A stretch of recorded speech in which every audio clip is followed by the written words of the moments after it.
Fala aí galerinha do YouTube, beleza? Aqui quem tá falando é o John. E hoje eu vou estar aqui fazendo um tutorial. Praticamente um tutorial. De como você gravar a tela do seu celular.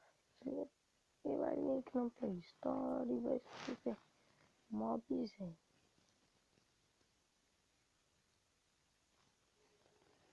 Esse aqui, você baixa ele. Quando você baixa ele, você abre ele. Não vai aparecer isso, mas não tem importância.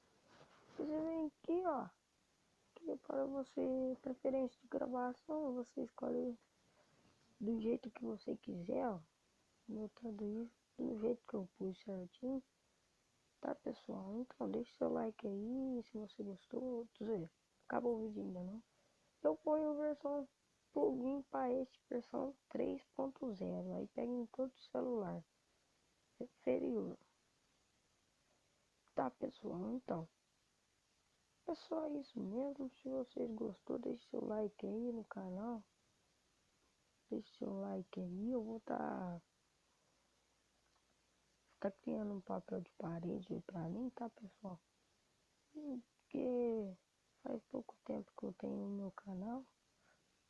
Então deixe seu like aí que ajuda muito pra nós. Então tchau.